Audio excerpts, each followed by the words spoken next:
मुख्यमंत्री नीतीश कुमार ने गुरुवार को मुख्यमंत्री आवास स्थित संकल्प कक्ष में कई विभागों के आला अधिकारियों की एक उच्च स्तरीय बैठक की। इस क्रम में उन्होंने यह निर्देश दिया कि जो काम बच गए हैं उनकी प्राथमिकता तय कर ले, उसी तेजी से पूरा करें। मुख्यमंत्री ने यह हिदायत दी कि लोगों की समस्याओं का समाधान पूरी संवेदनशीलता व पारदर्शिता के साथ किया जाए। मुख्य सचिव ब्रजेश मेहरोत्रा ने विभिन्न विभागों कार्यों की अद्यतन स्थिति के बारे में मुख्यमंत्री की बैठक में एक प्रेजेंटेशन किया। मुख्यमंत्री ने कहा कि 7 निश्चय 2 के तहत जो भी काम बचे हैं उस काम को तेजी से पूरा करें। सभी जगहों पर पेयजल की उपलब्धता सुनिश्चित करें। हर घर नल का जल क्रियान्वयन बेहतर ढंग से हो तथा इसके अनुरक्षण का ठीक ढंग से हो, इसका ध्यान रखा जाए। हर खेत तक सिंचाई का पानी पहुंचाने के लिए जो कार्य योजना बनी है उसका काम जल्दी से पूरा किया जाए ताकि कृषि कार्य में सुविधा हो। मुख्यमंत्री ने इस दौरान यह भी निर्देश दिया कि स्मार्ट प्रीपेड मीटर लगाने तथा कृषि फीडर के कनेक्शन के काम को तेजी से पूरा करें। सभी जिलों में उद्योगों की स्थापना की बात कही। स्वास्थ्य विभाग के आला अधिकारियों को मुख्यमंत्री ने यह निर्देश दिया कि गांव-गांव तक स्वास्थ्य सेवाओं को बेहतर बनाने की दिशा में काम करें। वहीं खिलाड़ियों को दी जाने वाली सुविधाओं के संबंध में उन्होंने कहा कि इन्हें पंचायत स्तर तक सुविधाएं मिलनी चाहिए। आज मंत्रिमंडल में 25 एजेंडों पे विचार हुआ और उस पर निर्णय लिया गया। सबसे महत्वपूर्ण एजेंडा बार मैं चल रहा हूँ। 2024-25 में महादलित, दलित एवं अल्पसंख्यक, अति पिछड़ा एवं अक्षर वर्ग के अक्षरांचल योजना में जो वेतन मद है उसमें 7 अरब 74 करोड़ 24 लाख 89 हजार रुपए कैबिनेट ने स्वीकृत किए। तो 7 अरब 74 करोड़ 24 लाख 89 हजार। आपको जानकारी होगा कि करीब 20,000 हैं शिक्षा सेवक जो महादलित टोलों में काम करते हैं और 10,000 शिक्षा सेवक हैं जो तालीमी मरकज में हैं। यह मुख्य रूप से जो आउट ऑफ स्कूल चिल्ड्रन हैं विभिन्न स्कूलों में, उनको स्कूल लाते हैं। ड्रॉप आउट चिल्ड्रन को, जो स्कूल से बाहर बच्चे हैं, उनको लाते हैं। मुख्यमंत्री परिवहन, खेलकूद, पर्यावरण संबंधी और अन्य सभी काम भी करते हैं। तो इनका महत्वपूर्ण काम है और ये विभिन्न जो हमारे टोले हैं, अल्पसंख्यक, महादलित और दलित टोले हैं, जिनमें ये लोग कार्य करते हैं और 7 अरब 74 करोड़ 24 लाख 89 हजार रुपए इनके लिए स्वीकृत हुआ। आपको बताया ना, 10,000 हैं आपके तालमी मरकज हैं और 20,000 हैं आपके शिक्षा सेवक जो महादलित हैं। तो दोनों मिला के करीब 30,000 है। मनरेगा में महात्मा गांधी राष्ट्रीय ग्रामीण रोजगार गारंटी योजना, इसमें 2024 की नियमावली स्वीकृत हुई है। आपको पता है कि ये जो योजना है मनरेगा, ये महात्मा गांधी राष्ट्रीय ग्रामीण रोजगार गारंटी अधिनियम 2005 से आच्छादित है, 2005। और इसके अंतर्गत ये एक्ट में ही प्रावधान है कि 100 दिनों की रोजगार की गारंटी सरकार देती है। तो किसी भी व्यक्ति को 100 दिन का रोजगार कम से कम गारंटेड रोजगार दिया जाता है इस योजना के अंतर्गत।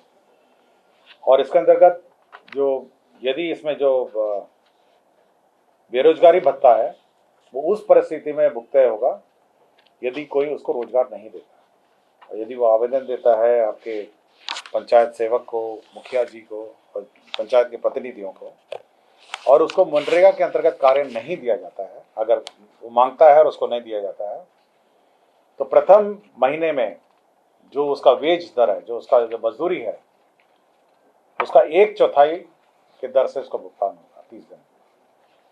और उसके अगले 30 दिन जो है उसको आधा, मतलब जो आपका रोजगार का दर है उसका आधा उसको भुगतान होगा।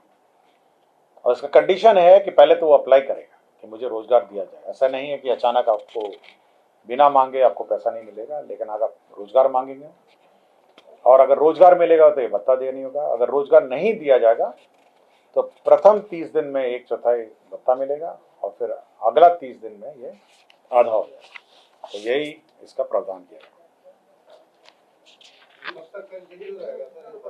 हाँ, ये कंटिन्यू रहेगा। हाँ। और 100 दिन तक, मतलब आपका लिमिट है, अपर लिमिट 100 दिन ही है, 100 दिन तक रहेगा। जो भी मनरेगा मजदूरी दर है, जो भी सरकार तय करती है मजदूरी दर, अब ये मैं आपको नियमावली बता रहा हूँ। मजदूरी दर आप वेबसाइट पे देख लीजिएगा। राज्य वेतन आयोग की अनुशंसा के आलोक में राज्य कर्मी को मकान किराया भत्ता, जो मकान किराया भत्ता है, उसमें जो राज्य वेतन आयोग का रिकमेंडेशन था कि जब भी डीए का जो प्रतिशत है वो 50% जैसे ही पार होगा तो मकान किराए भत्ता का जो परसेंटेज है वो भी चेंज हो जाएगा। तो पटना में मूल वेतन का 20% होगा, बाकी अररिया, आरा, औरंगाबाद, बगहा, बेगूसराय, बेतिया, भागलपुर, बिहारशरीफ, बक्सर, छपरा, दरभंगा, डेरी, गया, गोपालगंज, हाजीपुर, जमालपुर, जमुई, जहानाबाद, कटिहार, किशनगंज, लखीसराय, मधुबनी, मोकामा, मोतिहारी, मुंगेर, मुजफ्फरपुर, नवादा, पूर्णिया, सहरसा, समस्तीपुर, सासाराम, सीतामढ़ी, सिवान और सुपौल, इसमें 10% होगा।